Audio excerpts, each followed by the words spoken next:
Olá, continuando aqui as nossas reflexões sobre o profeta Elias. Hoje, capítulo 18, a partir do versículo 30, refletiremos sobre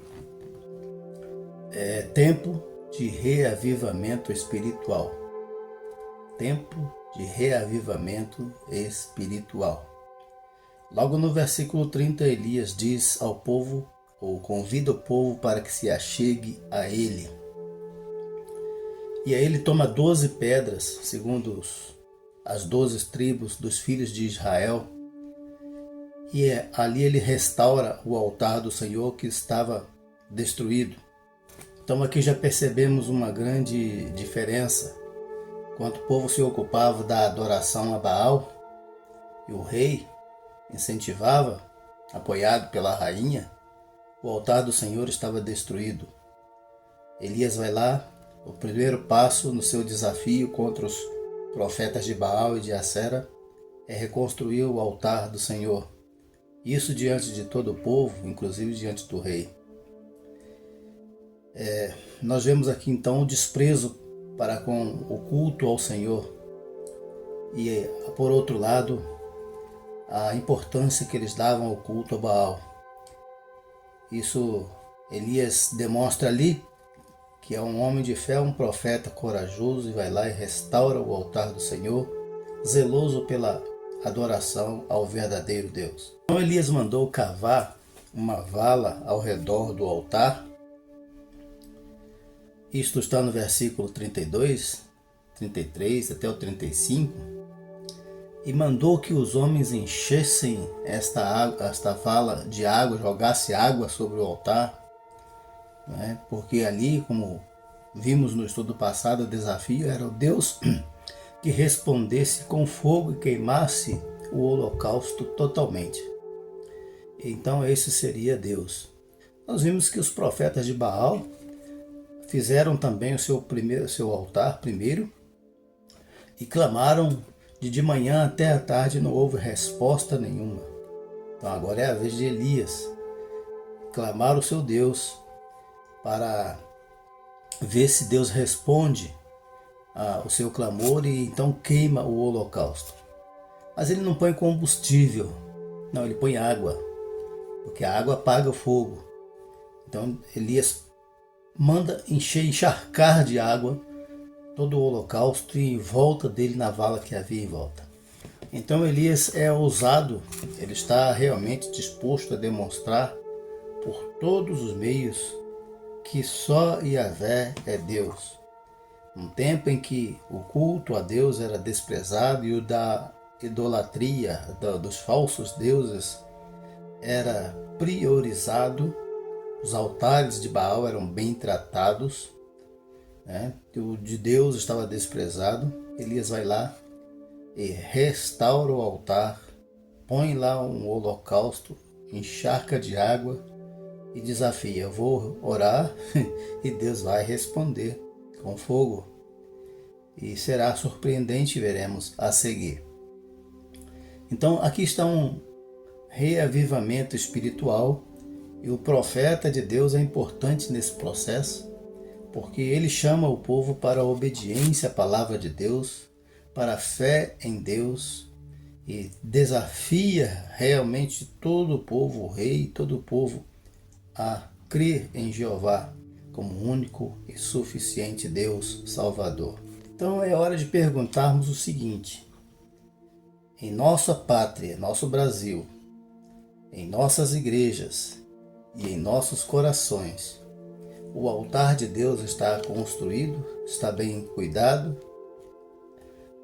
Que lugar Deus tem ocupado em nossas vidas? O culto a Deus tem sido nossa prioridade?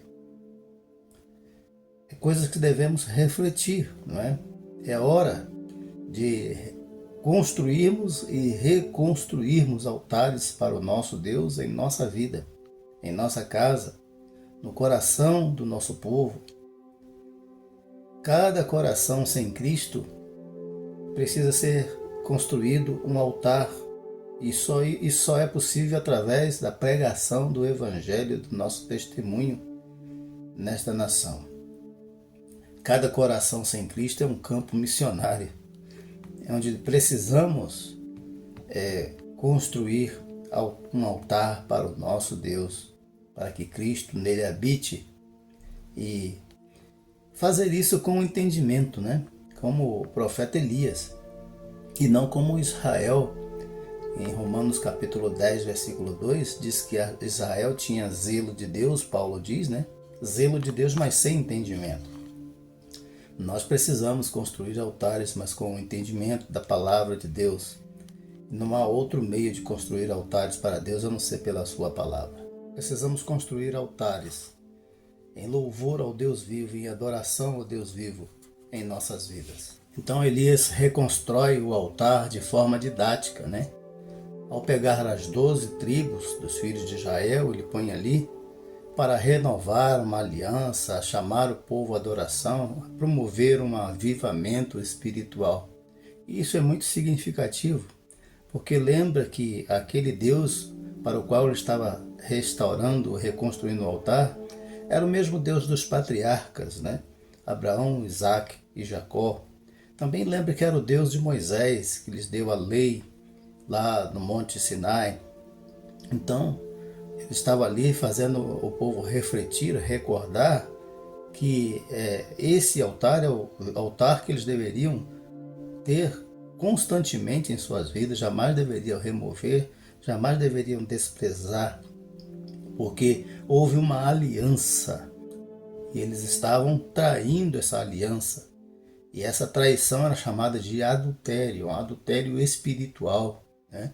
Em que o povo estava traindo a aliança com Deus para adorar a Baal, a Acera. Isso não poderia ser admitido, não poderia ser aceito. Então agora Elias chama o povo com aquelas 12 pedras, traz isso à memória deles, né? Também lembra que Israel está dividido nesse momento da história por causa das suas rebeldias. Reino do Norte, Israel, Reino do Sul, Judá, tudo isso por causa de desobediência de seus reis e de seu povo. Agora, esse altar relembra que eles são um único povo e que essa divisão deveria trazer reflexão, deveria chamá-los à obediência, ao temor de Deus. Deveria lembrar-lhes que a desobediência traz divisão. Israel era uma casa dividida, era uma família dividida por causa de rebeldias contra Deus. Isso quer dizer que o Reino do Norte também estaria em dificuldades, como houve, né, na história, a dificuldade em que se acabou no cativeiro assírio por causa das suas constantes idolatrias, desobediências a Deus. E isso lembra também o pacto, quando Deus diz: não terás outros deuses diante de ti, não farás para ti imagens de escultura.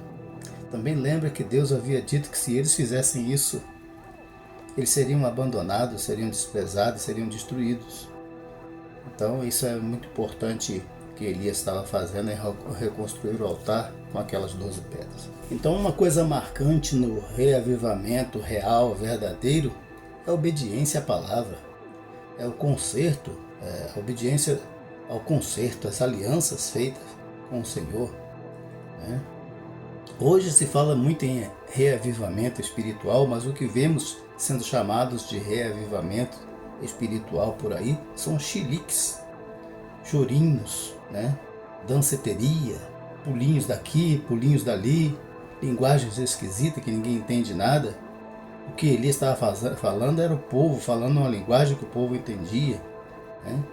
Hoje nós vemos aí muita gritaria, muita coisa esquisita acontecendo no seio da igreja, chamando de reavivamento. Nada a ver. Reavivamento é obediência à palavra. É um povo que tem o coração voltado para Deus, em obediência à sua palavra, custe o que custar. É isso que é um reavivamento espiritual. Quando o povo de coração busca ao Senhor, com obediência segue a palavra de Deus. Isso é reavivamento espiritual. Quando os altares de Deus estão no nosso coração, reinando em nossa vida, Deus está no centro da nossa vida. Então isso é reavivamento espiritual. Mas esse negócio de choros, linguagens esquisitas, né? Cai dali, cai daqui, essas coisas que têm acontecido aí no nosso meio, não passa de ilusão, de esquizofrenias espirituais. Pessoas estão precisando de sentar no divã de Deus para se tratar das suas esquizofrenias espirituais. E a única coisa que pode tratar disso é sair das suas esquisitices para a obediência à palavra de Deus. Essas coisas não passam de sal sem sabor, luz escondida, palha que o fogo há de consumir. É preciso realmente restaurar o altar de Deus na nossa pátria. Então chegou a hora de Elias clamar ao Senhor, fazer a sua oração ao Senhor.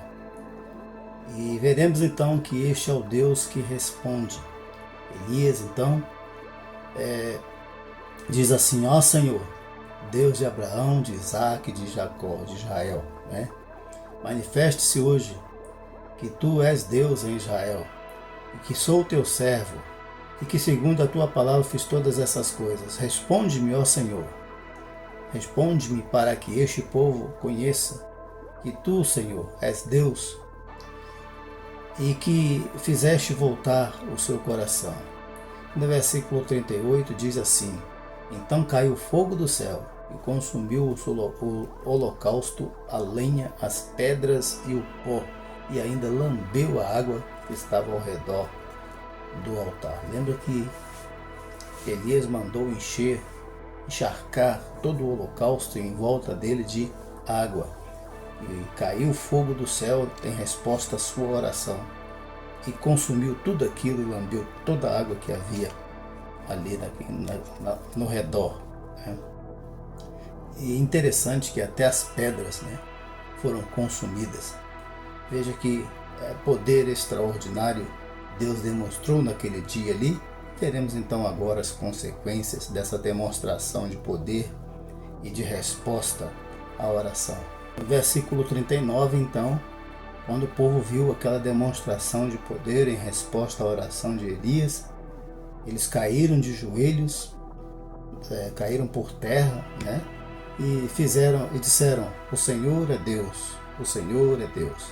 Bom, isso é o que eles deveriam acreditar sempre, mesmo sem precisar de nenhuma demonstração de poder, porque isso estava impregnado na história deles. Era em consequência disso que eles existiam como povo. Eles eram um povo porque o Senhor é Deus, porque o Senhor os chamou e constituiu como povo. Lembre-se das origens. Elias até lembra, Deus de Abraão, de Isaac, de Jacó, como Deus constituiu o povo de Israel. Através de Abraão, através de promessas feitas a Abraão, um homem de 100 anos já gerou um filho de uma mulher que até então era estéril, de 90 anos. Uma coisa impossível para a humanidade, para o ser humano, mas totalmente possível para Deus. É através desse fio de esperança é que o povo foi constituído como um povo, os descendentes de Abraão. E todas as promessas feitas a Isaac e a Jacó, como Deus os conduziu ao longo da história, como eles foram para o Egito, como saíram do Egito através da liderança de Moisés, tudo isso já estava bem evidente na história deles que Deus é o Senhor. Não precisava mais de nada. Já estava bem certo, já estava bem claro. Mas precisou de uma demonstração de poder para eles reconhecerem que o Senhor é Deus? Bom, ainda bem que reconheceram, antes tarde do que nunca. Então Elias mandou que todos agarrassem os profetas de Baal e os matou no rio Quizion, conforme diz o versículo 40. Então aqui nós vamos fazer algumas considerações sobre esse fato, sobre esse ocorrido. Primeira coisa, nós vemos aqui que Elias estava queimando água em tempo de seca. Quando desceu fogo do céu, lambeu toda a água que ali havia. A água que ali havia, segundo avalia-se, devia ser os 24 litros de água ali naquele altar. E o fogo que desceu do céu destruiu as pedras, o pó e até a água que ali estava. Então, num tempo de seca, Seria um desperdício muito grande. Muitos já deveriam estar criticando: olha, no tempo de seca já está gastando esse tanto de água, se bem que a água que ali estava podia muito bem ser trazida do mar, água que não podia ser consumida pela população, bem provável isso, mas de qualquer forma seria uma coisa assim absurda, né? Jogar água sobre um altar, e seria um desperdício que muitos deveriam estar imaginando. Se fosse água doce, deveriam estar imaginando: para que esse desperdício? Para que gastar tanta água? Uma coisa dessa, né? Antes de ver o fogo descer do céu, as pessoas deveriam estar avaliando isso. Esse cara é doido, esse cara é inconsequente, está trazendo mais prejuízo para o nosso povo. Porque era esse pensamento deles, né? Que o profeta estava trazendo prejuízos para eles com as suas profecias verdadeiras. Então, até eles preferiam profecias mentirosas, né? Deveriam estar variando. Seria um desperdício gastar tanta água. Mas olha, não importa o preço, não importa o desperdício, né? Se a coisa difícil, se a coisa cara é dedicada ao serviço do verdadeiro Deus, então ela vale a pena. Não importa nem mesmo a vida, se ela é dedicada ao serviço do Senhor, vale a pena. É isso que o povo precisava entender, e é isso que é um ensino de um verdadeiro reavivamento, uma atitude de um verdadeiro reavivamento espiritual. A coisa mais preciosa, se é dedicada ao verdadeiro Deus, então vale a pena, tem o seu valor. Também não importa, porque Elias estava prevendo o que iria acontecer daqui a pouco, né? Como diz o versículo 41, também o versículo 45, haveria abundantes chuvas. Deus anunciou isso, né? E Elias anunciou ao rei Acabe que haveria abundante chuva. Então, o profeta, né, é aquele que vê antes. O povo não estava vendo isso porque não tinha a visão, aquela, podemos chamar a visão além do alcance, né? Que vê além das dificuldades, que vê além do momento, que vê além da barreira, do visível natural, né? Ele estava vendo muito além. O profeta é isso, já disse alguém, que o profeta é o que vê antes para avisar ao povo. Então é isso. Ele estava vendo antes, ele sabia o que iria acontecer, ele podia desperdiçar até toda a água que pudesse naquele altar, que haveria abundante chuva para repor tudo abundantemente. Então, quando desceu o fogo do céu e consumiu todo o altar, a pedra, o pó, a água, o holocausto, tudo, estava demonstrando ali um culto verdadeiramente em espírito e em verdade. E interessante que não sobrou nada. Significa que Deus aceitou totalmente o culto ali prestado, que Deus aceitou totalmente a oferta ali oferecida. Isso é muito importante. Quando nós nos dedicamos em obediência à palavra de Deus, Ele aceita totalmente as nossas vidas, o nosso trabalho, a nossa adoração. Então, uma coisa que nós observamos aqui também é a oração. Primeiro nós vimos sobre a palavra, lembrar-se do pacto, das alianças, da palavra de Deus dita a Moisés, a lei de Deus, mas também a oração. Elias orou a Deus e constantemente Elias orava a Deus, né? Então, nós vemos aqui a oração como um ingrediente de avivamento espiritual ou de reavivamento espiritual, né? A oração é um elemento que faz parte, que anda junto com a obediência à palavra, né? É a obediência e a oração que realmente produz o reavivamento espiritual. Se alguma coisa acontece sem obediência à palavra e sem a oração ao Deus verdadeiro, não é reavivamento espiritual. As duas coisas andam junto. O verdadeiro doutrinamento na palavra e a oração ao Senhor. E foi por isso que Deus respondeu à oração do seu profeta, e ao responder, Deus credenciou o profeta Elias como profeta dele, como profeta de Deus, que muita gente até então duvidava, e muita gente ao longo da história tem duvidado, né, levantado suspeitas sobre isso, mas o que fica aqui evidente é que Deus credenciou Elias como seu profeta, ao responder do céu com fogo, ao fazer parar de chover, conforme havia predito o profeta, como daqui a pouco veremos haverá chuva, como anunciou o profeta. Então é Deus credenciando o profeta Elias como seu profeta e ao mesmo tempo fazendo uma distinção entre ele, como profeta do verdadeiramente Deus, contra os profetas de Baal, do falso Deus, profeta de Acera, do falso Deus. E quando Elias manda matar os profetas de Baal, também servia para vingar os profetas do Senhor, que foram mortos, né? Também impiedosamente, como diz o versículo 4, eles matavam profetas do Senhor, por ordem do rei, por ordem da rainha.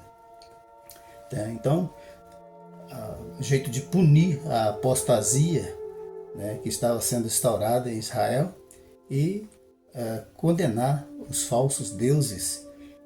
O Israel não deveria jamais aceitar falsos deuses, a idolatria. Ficou ali claro que Yahvé é o Senhor. O povo chegou a confessar isso mais uma vez na sua história. Então, abundantes chuvas, versículos 41 a 46, Elias disse a Acabe: olha, suba, coma, né, pois há ruído de abundantes chuvas. Então, Acabe assim o fez, né? Mas Elias subiu para o Monte Carmelo, onde eles estavam, inclinou-se por terra e meteu os joelhos entre as pernas, e ali ficou em oração, versículo 42, e mandou o seu moço, né, o seu secretário, subir e olhar para o lado do mar, à procura de sinais de chuva. Então o moço vai lá e olha e vê, e não há nada. E 7 vezes Elias manda ele fazer a mesma coisa, na 7ª vez ele vê uma nuvem do tamanho da mão de um homem. Então Elias disse para Acabe: aparelhe o teu carro e vai antes que a chuva te apanhe. E assim Acabe o fez, pegou o seu carro e foi embora. Só que Elias foi para Israel, e Elias, no poder do Senhor, também foi e correu mais, passou à frente do rei no seu carro, né? Vê que Elias disse para o rei: suba, coma, mas Elias foi meter o joelho entre as pernas no chão e orar.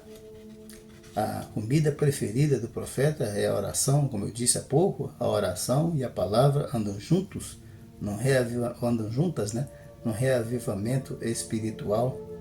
O profeta fica de joelhos, o profeta fica em oração até receber resposta, até que os céus responda.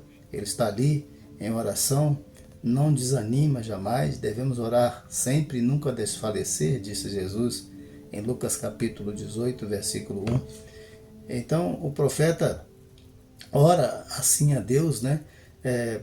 Com insistência, com total submissão, com joelhos dobrados, para receber realmente a resposta do Senhor e a vitória do Senhor. E assim foi o fim da seca, do período de seca de 3 anos e meio.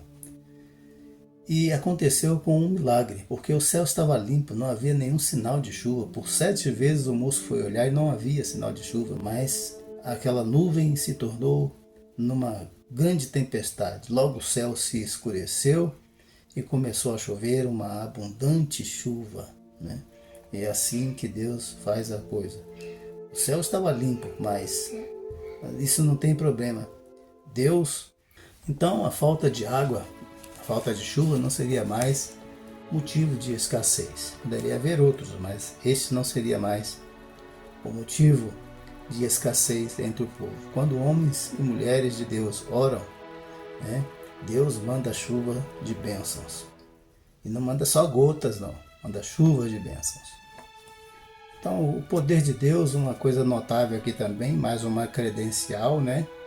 É que o poder de Deus veio sobre Elias e ele correu mais veloz do que o carro, ou do que a carroça, né? Os cavalos do rei, que eram cavalos, supõe-se cavalos egípcios, né? Cavalos velozes. E aí estava uma demonstração de poder também da parte de Yahvé, porque Elias correu no poder de Yahvé.